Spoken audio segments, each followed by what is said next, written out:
Let's start by talking about this spring offensive we keep referring to.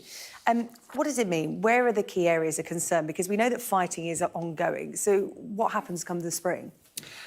Although the fighting is continuing at the moment, in the winter, I've got colleagues who are out delivering aid. The roads are passable, but a lot of the fields are completely impassable.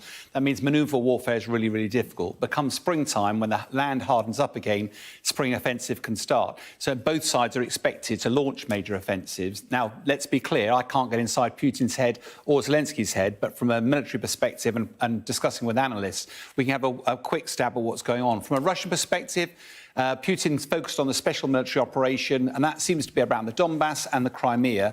So almost certainly what he'll be looking to do is to protect his lines of communication up to the north, the P66. He'll almost certainly as well be looking to reinforce positions around Zaporizhzhia to stop the Ukrainians breaking through there. But the main focus will almost certainly be about Bakhmut, a real major push there. We're already seeing some build-up of military forces in the area, which is a key indicator. Secondly, it's relatively close to the Russian border, so resupply is easier. And thirdly, we're not seeing much of the Russian Air Force so far. And, of course, once spring comes and the weather improves, they haven't got far to go to get there, so they'll be less vulnerable. From a Ukrainian perspective, we'll expect to see them try to restrict Russian progress here. Unlikely to be able to stop it completely, but they'll try to eke out a really heavy price from Russia for doing that. Almost certainly they'll be trying to interdict the P66, the lines of communication down. But the key thing we're expecting from the Ukrainians is some form of push down here to break the line from Crimea up to the Donbass, that land bridge there. But all of these ambitions for Ukraine are heavily predicated on the arrival of tanks from the west. Yeah, let's talk about where we are. Poland on tanks. Poland officially submitted a request to Germany for them to send the tanks they have to Ukraine.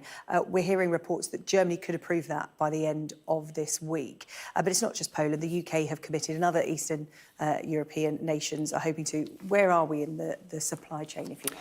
Part of this is the sensitivities around Germany about committing to tanks. And I think, although nothing's been decided yet, the German Minister, Annalena Baerbock, announced just earlier on today, here she is at a press conference, that actually Germany would not stand in the way of other countries providing those tanks. Now, up till now, Germany needs to provide the export licences, and the whole focus was on Germany. Well, of course, Germany, for all sorts of historical reasons and written into their constitution, it's really uncomfortable for them to be at the forefront of this decision. So not standing in the way is political language for we're likely to approve it. As you say, Poland has applied for it and therefore really fully expecting. And that will allow Germany to focus on potentially spare support, because all these tanks will need spare support, but also there'll be training. It's getting the tanks in there first thing, even if they arrive tomorrow. They wouldn't be able to use them until that training has been done. And I think all this furore about tanks shows the critical importance of Western technology in this war. And one of the reasons why the Kremlin is increasingly been upping the ante and threatening the West if these appear. Can we just talk briefly before we go about tension in the Russian military ranks? We are hearing about a bit of a falling out between the Russian top brass and the Wagner group, which is the mercenary group that is operating with Russia in this war. Yeah, I mean, we haven't got long. So literally focusing on Prigozhin at the Wagner group, he used to have about 50,000 convicts. He's Yevgeny Prigozhin on the left here, Putin on the right.